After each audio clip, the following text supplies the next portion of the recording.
টিকটকে আসলে আমরা কিন্তু অনেক সময় এরকম একটা নোটিফিকেশন দেখি, তারপর এই নোটিফিকেশনটিতে আমরা এখানে দেখি যে আসলে ভিতরে কী আছে। ভিতরে প্রবেশ করার সাথে সাথে আমাদের কিন্তু সামনে এরকম একটা ইন্টারফেস আসে, হাউ টু ইনক্রিজ উইথড্র, এরকম কিছু থাকে, ডেলি উইথড্র লিমিটেড, এগুলো দেওয়া আছে। এখানে অনেক কিছুই অপশন দেওয়া আছে, সেটিং রুলস দেওয়া আছে। তো এগুলো কি আসলে অনেকেই আমরা জানি না। তো এগুলো জানার জন্য বা এগুলো কি আসলে সেটা জানার জন্য আমার ভিডিওটি কন্টিনিউ করুন। আর এবং এটা কেন আসে সেটাও আজকের ভিডিওতে আমি বলবো। চলুন আমরা দেখি এই ভিডিওতে কেন এগুলো আসে বা এইগুলোর কাজ কি, এগুলো মূলত কেন দেওয়া হয়, চলুন আমরা সেগুলো দেখে আসি।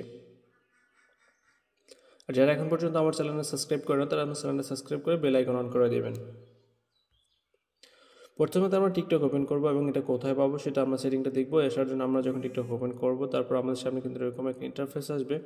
তো এখান থেকে আমরা ইনবক্সে যাব। ইনবক্সে আসার পর কিন্তু আমাদের সামনে এরকম একটা ইন্টারফেস থাকবে। এখান থেকে আমরা যদি নিচের দিকে আসি তাহলে সিস্টেম নোটিফিকেশন খুঁজে পাবো, বা আপনার উপরেও থাকতে পারে, আমরা দেখে নেবেন সিস্টেম নোটিফিকেশন কোথায় আছে। সেখান থেকে আমরা সিস্টেম নোটিফিকেশনে যাব। এখানে আসার পর কিন্তু আমাদের সামনে এরকম একটা ইন্টারফেস আসবে। আমরা এটা যদি ক্লিক করি তাহলে আমাদের সামনে এরকম একটা ইন্টারফেস শো হবে। এই ইন্টারফেস আসলে মূলত কী হচ্ছে, এটা হচ্ছে আমরা যদি দেখি উপর লেখা আছে ডেলি উইথড্র লিমিটেড, আর তার উপর লেখা আছে হাউ টু ইনক্রিজ উইথড্র। এখন এগুলো কি, এগুলো হচ্ছে আপনি কীভাবে উইথড্র বাড়াবেন বা আপনার ডেলি উইথড্র লিমিটেড আছে সেটা কিন্তু এখানে দেওয়া আছে। যেখানে আমরা দেখছি ডেলি উইথড্র লিমিটেড।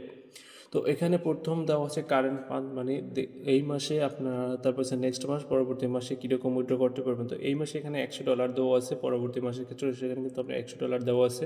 আর উপরের দিকে যদি লক্ষ্য করি তাহলে এখানে 400 পর্যন্ত দেওয়া আছে। আর যদি আমরা এখানে নিচের রুলসগুলো দেখি, সেখানে সর্বনিম্ন $100 থেকে আপনি এই মাসে $0 থেকে দেওয়া আছে, তারপর 50, 100 এরকম করতে করতে প্রায় 1 লাখের কাছে দেওয়া আছে। পরবর্তী মাসের ক্ষেত্রে দেওয়া আছে 1 লাখ থেকে 100 থেকে 50,000 পর্যন্ত দেওয়া আছে।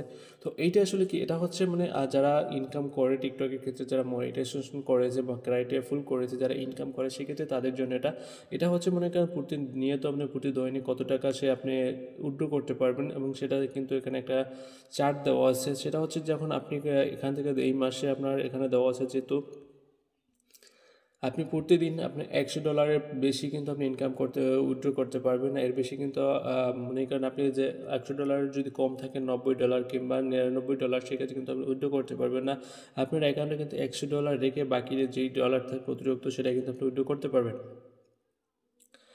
এই জন্য মানে $100 নিচে আপনি কখনো উইথড্র করতে পারবেন না। আপনি $100 প্লাস হলে সেক্ষেত্রে কিন্তু উইথড্র করতে পারবেন। আপনার অ্যাকাউন্টে $100 পর্যন্ত থাকতে হবে, নাহলে কিন্তু আপনি ওইখান থেকে আপনার যে ইনকামটা আছে সেই ইনকামটা উইথড্র করতে পারবেন না। এটাই মূলত এখানে আপনাকে দেওয়া হয়েছে বা এটাই বোঝানো হয়েছে যে আপনার দৈনিক $100 বেশি হলে সেক্ষেত্রে কিন্তু আপনি উইথড্র করতে পারবেন, নয়তো কিন্তু আপনি এখান থেকে কোনো ডলার উইথড্র করতে পারবেন না। এটাই মূলত এই সেটিংটি আপনাদের এই চারটে বার এই রুলসগুলো দিয়ে দিচ্ছে। এখান থেকে আপনি এটা দেখে আপনার দৈনিক প্রতিদিন কিংবা প্রতি মাসে যেটি ইনকাম আছে সেটা কিন্তু এখান থেকে আপনি কত টাকা কীভাবে উইথড্র করবেন সেটা মূলত এখানে দেওয়া। এবং সর্বনিম্ন আপনার হচ্ছে $100, এর উপরে আপনার যত পারেন তত কিন্তু আপনার যতটুকু ডলার ইনকাম হবে বা যত ডলার অ্যাকাউন্টে জমা হবে ওই ডলারটা কিন্তু আপনি ইনকাম করতে পারবেন বা উইথড্র করতে পারবেন। মূলত এইটাই বোঝানো হয়েছে এই সেটিংয়ের মাধ্যমে। তো এই ক্ষেত্রে যারা ইনকাম করে তাদের জন্য এটা দরকার, এবং যারা ইনকাম করে না তারা এটা না জানলেও চলবে। তো জেনে রাখাও, তারপর জেনে রাখা ভালো, যখন আপনার ইনকাম হবে তখন কিন্তু এটা আপনার কাজে লাগবে। তো এই হচ্ছে মূলত ডেলি উইথড্র লিমিটেডের বা যে আপডেটগুলো, এগুলো কিন্তু আপনাকে নোটিফিকেশনের মাধ্যমে দেখানো হয়, এবং সেটা জেনে আপনি সেখান থেকে ওই আপডেট বা ওই আপডেট নোটিফিকেশন হিসাবে আপনি ওখান থেকে টাকা উইথড্র করতে পারেন। তো সবাইকে ধন্যবাদ আমার এই ছোট্ট ভিডিওতে সঙ্গে থাকার জন্য। ছোট্ট আপডেটটি কেমন লাগলো অবশ্যই আমাকে জানাবেন। আর যদি টিকটক বিষয়ে কোনো সমস্যা থাকে সেটা অবশ্যই আমাকে কমেন্ট